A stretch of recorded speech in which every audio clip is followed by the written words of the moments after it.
District Attorney Krasner, thanks for joining this important conversation. We're reimagining police, thinking about the future of public safety. So my first question to you is, how would you reimagine our police department? What should we be doing and thinking differently in this moment? Great to be here talking with you, Mr. Norris. Well, boy, where do I begin? So I think probably the very first thing we all need to do is lose our stereotypes, including our stereotypes about police. That is, we all fall prey to them, and it can really distract you from the task at hand. The reality is, and I say this very sincerely, there's a lot of great cops, there really are. What we are dealing with above all else is a culture that has to be broken. And I mean, its spine has to be broken. If we're going to do anything. There is a tremendous vacuum of accountability coming from many different directions. The laws that govern police when they arguably run afoul of the criminal statutes, all kinds of disciplinary things. There's a politics that runs counter to any kind of real reform that has a lot to do with the weirdly almost unique posture that police unions can find themselves in, where the leadership has divorced itself from the wishes of the public and even the wishes of the active police officers. There are many, many layers to this. I've had the blessing or misfortune of having my nose in it for a long time.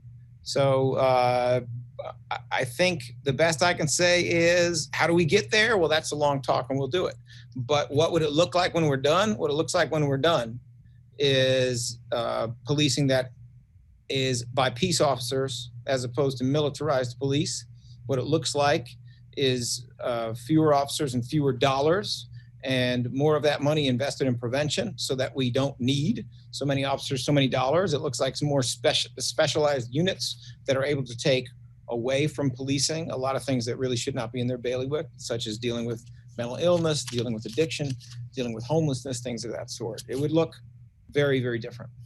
That piece right there, talking about allocating not just money to different departments, but allocating these responsibilities. I think where protesters and police are finding consensus right now, even if they're not admitting it, is that everyone thinks the police are doing too much. They're overworked, they're overwhelmed. Do you think that's part of why we see some of the, I'll say, failures in terms of our homicide clearance rate being below the national average, our marijuana arrests and pedestrian stops, not seeing any real true mitigation in the racial disparities, just the crime rate in general? Are some of the things that we're not seeing done by the police department, is that a result of the fact that they're doing too much other stuff? Yes. You know, one of the ironies of progressive approaches to prosecution is that most of us who've been elected around the country really believe that policing has lost its focus. Its focus should be on truly violent, very serious crimes. It should be on the individuals who are driving, violent crime. And instead, what it became in Ferguson and many other places, to some degree, almost everywhere, was this ever-growing institution that arrested more and more people for more and more minor things, as a means of social control, as an industry, as a form of political capital, as a patronage pit. It became all of these other things. And it needs to go back to being what it was, which is peace officers whose focus is really not on trying to address every social ill that we have defunded. It needs to be defunded, by which I mean its funding reduced. I'm not talking about eliminated, but it needs to be defunded in favor of things that work better. How can we expect police to go into a situation where they're dealing with a chronic schizophrenic and they have really no training in how to do that? How can we expect them to do that better than someone with a psychology degree? You know, I mean, it just doesn't make sense. Why would we want to do that? Is it a surprise then that we see in many of those situations where you have even a naked schizophrenic man who is holding a screwdriver in his hand pointed basically at the ground? They shoot him to death, okay? I mean, how is that a surprise? When you teach people one thing and ask them to do something completely different, there are going to be bad consequences for everyone, you know. And then there's the lawsuit and the $10 million later, because what happened was the wrong thing. Or you could have had people with expertise in the field who were not coming to this dressed up as Ninja Turtles to go in and deal with that kind of situation. How did we get here? Is it the tough on crime philosophy that allowed us to rely almost exclusively on police for public safety? How do we get here as a culture? My goodness. Oh my goodness. We go way back. I'll leave the entire discussion of the morphing of slavery into police. I'll leave that to people more knowledgeable in it than myself. But it certainly is the case during my lifetime, and I'm now almost 60. Certainly is the case during my lifetime that tough on crime, essentially as pushed by Richard Nixon, who, by the way, was a criminal, but let's not get into all that whole level of hypocrisy and irony. Tough on crime has been good politics for a very long time. It has been a dog whistle about race for a very long time. And the position of district attorney has become, exactly during the period of time when we have seen this rise of mass incarceration, it has become a vital part of the resume for a lot of people hoping to become U.S. senators or members of the House of Representatives or President of the United States. So what we have had is a very politicized prosecution, and we have had a very politicized prosecution that was pandering to police, because that was how, if you were Arlen Specter, you could become a U.S. senator. And by the way, he was the DA in Philadelphia at 35 years of age. That was how, if you were Ed Rendell, you could become the mayor, then you could become the governor, then you could become, a very close friend with Bill Clinton, who is still a prevalent voice in the Democratic Party as a moderate, even at this point in his life. That man was 33 years old when he became DA in Philadelphia County.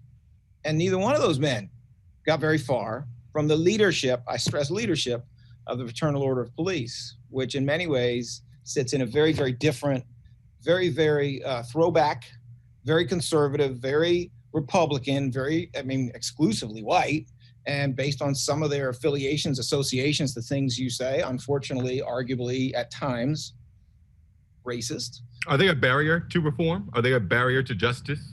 Absolutely. Absolutely. Now, let me be clear. I'm not speaking of the rank and file. I'm not speaking of the membership. Every single person who is in the police department and all of its retirees are FOP. And there's a lot of great ones in there, especially, the ones who have come up in the last 25, 30 years. But you have to understand who runs the FOP. The FOP is run by its retired membership because they vote, because they continue to pay some form of dues, because the total dues that are coming from the retired membership is greater than the dues of the active membership. So what you have in reality in the FOP in Philadelphia, which is a very powerful one because it's a single FOP for the entire city, which is not how it works everywhere. And it's also, the fourth largest police force in the sixth, soon seventh largest city. So you have an outsized police force. What you have is Archie Bunker in Bucks County. And I realize that's an old man reference, right? And I'm an old man. But what you have is very, very conservative white ethnic control over an organization. It's coming from a bunch of armchair quarterbacks who are retired, who came up in one way or another in the shadow of Frank Rizzo and the brutality and racism he stood for. Those people are running that union, and they are running it into the ground to the detriment of the rank and file of an increasingly diverse active membership of the police department. Let me ask you about that brutality. I've had several people that wanted me to ask you this question, and let me set the stage for you. Right after the looting on 52nd Street, I watched a video from Councilman Curtis Jones. There was a guy who was speaking to Police Commissioner Danielle Outlaw, and he was saying how he felt city officials were encouraging him and their neighbors to stand in between the looters, to stop the looting, to protect the neighborhood, to interrupt that misconduct. And he said, I don't care about the TV. I want to be able to interrupt the misconduct that's happening by police on our streets. So when we talk about public safety, to a lot of people, that also means protecting themselves and their families from police brutality. From a legal standpoint, do people have, so for example, they saw a cop with a knee on someone's neck in the neighborhood. Do they have any legal duty to intervene? You're asking whether civilians have a legal duty to intervene? What they have a legal duty, or can they intervene and not face prosecution? What's the standard? If someone is sitting in a neighborhood, they're watching police brutality, can they do anything, or do they just have to hope to file a complaint later? I am proud to say I think our DA's office tries to be pretty fair to everybody, and that means to a civilian trying to save the life of a person who is in the position of George Floyd, I would like to think that we would be very fair to someone who did that. What does that mean? Well, I mean, let's talk about what it really means. Just imagine the George Floyd video. If someone had jumped in there and tried to stop that officer from doing what he did, it's hard to know whether there'd be one dead person or more. Very true. Let's not kid ourselves. What you're dealing with in that individual and that situation and in a culture that basically says, if you ever interfere with what I am doing as a police officer in the line of duty, then I must dominate that situation. It could indeed be very dangerous, but let's just say that there is a good Samaritan who just can't take it, just cannot watch this man die, and who jumps in there. What that would mean with any decent prosecutor who analyzed the situation is that that person, even if that person had to use force to get the officer off of George Floyd, was justified. The law in Pennsylvania is like the law in many other places. Everybody says self-defense. It's actually justification. And it means that you can defend yourself, even if you have to use force and violence at times, but you can also defend another person who's being attacked, let's say, by domestic violence, a domestically violent partner. Yes, you can get in the middle and punch that guy in the face when he's trying to strangle his, his girlfriend or whomever on the street. Sometimes the law runs a little bit sideways, but this is why it matters that you have district attorneys who have some sense. Because if they actually are going to be fair, they are not going to want George Floyd to die. They're not going to want to punish a person who at minute 8 says, I can't take this anymore, and goes to push the officer off of him. I can tell you that in Philadelphia, we would have no problem with that situation. I would just hope nobody gets killed in the process. I appreciate that response. I got about 60 seconds left. I'm going to ask you this, and then I'll wrap it up. Speaking of fairness, the police commissioner recently apologized for tear gassing peaceful protesters on 676. To some, that was considered an act of police misconduct by then Deputy Police Commissioner Dennis Wilson. Yes or no? Are there any plans at your office to charge the deputy commissioner who gave the approval to use the CS gas?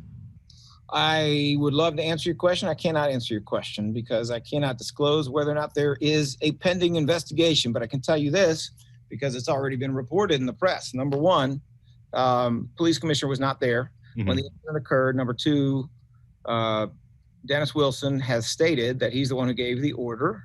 So I'm not giving away any secrets there. Number three, the officer responsible for pulling down masks of seated and kneeling people so that he could take a giant can of OC spray or mace and spray them directly in their eyes and their mouth. That officer has been suspended for 30 days with the intent to dismiss.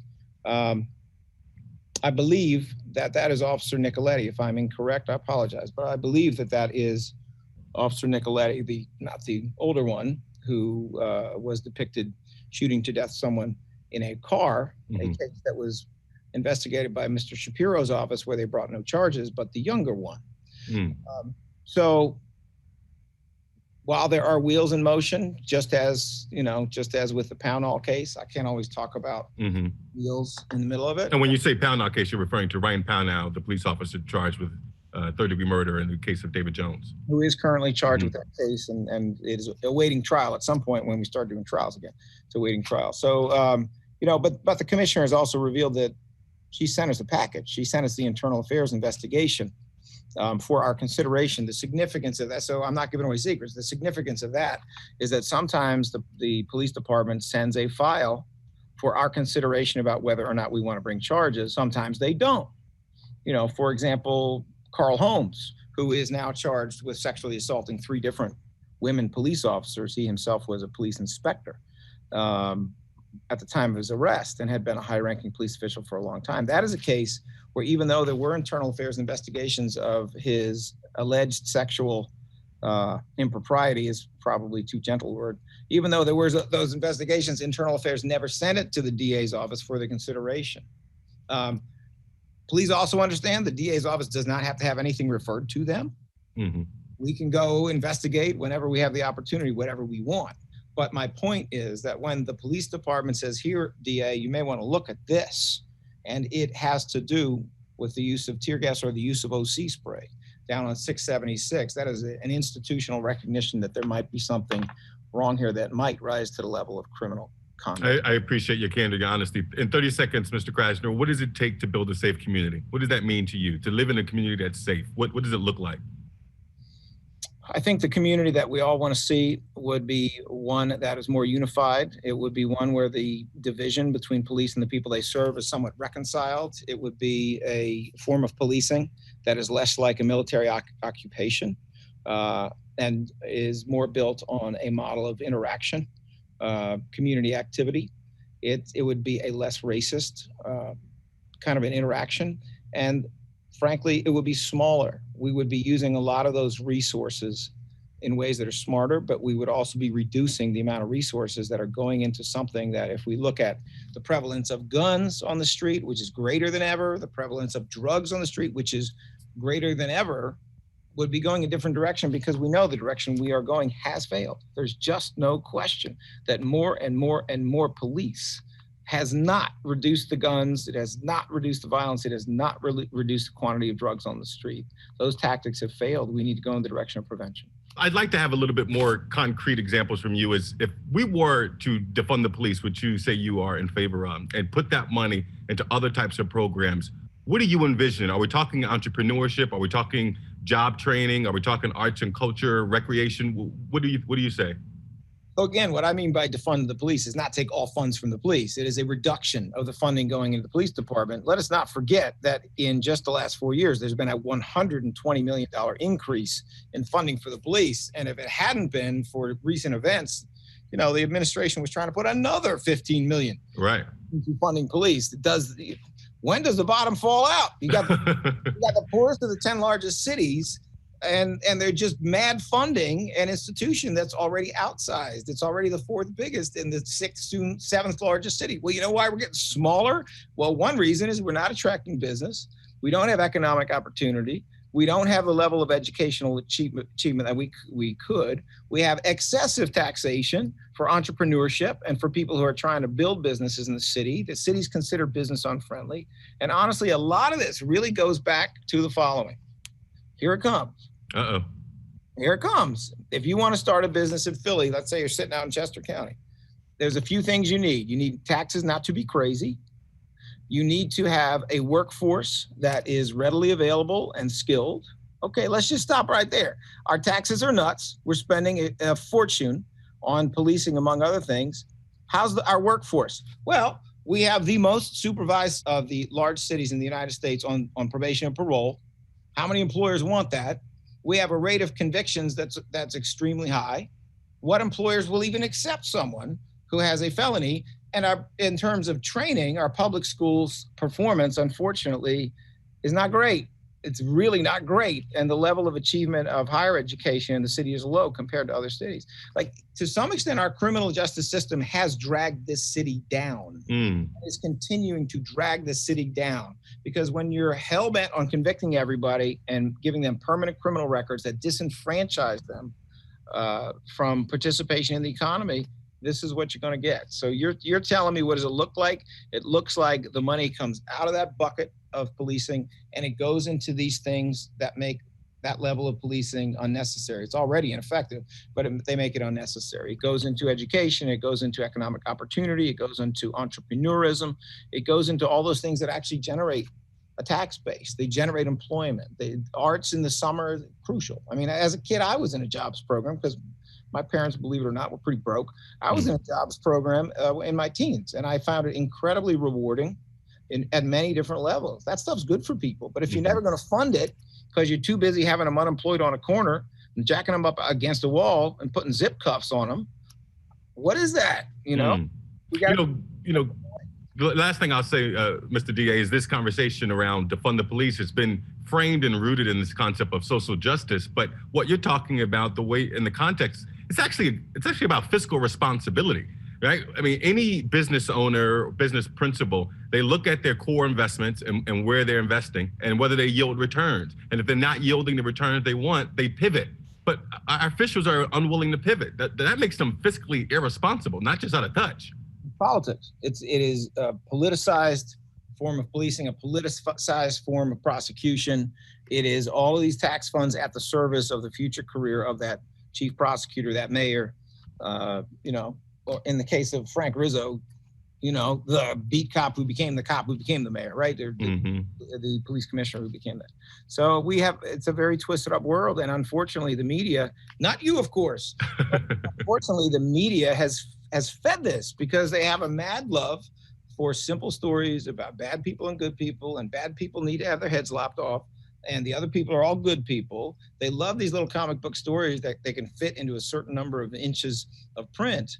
And those stories have perpetuated this false idea, which is there's a group of all good people, there's a group of all bad people. These people never change. So we need to absolutely crush these ones like a bug. Who cares if at 19 you're a felon for life and you're never going to be able to get a job? You were always going to be a criminal anyway. Well, no, you weren't.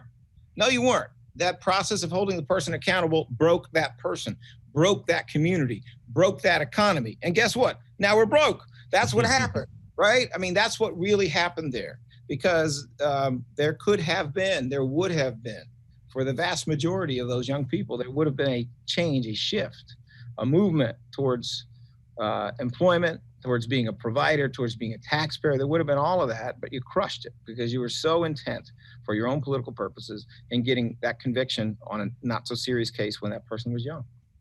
Mr. District Attorney, thank you so much for your time. Your contributions were invaluable. I appreciate it. Thank you. Thank you, Mr. Norris. Always a pleasure.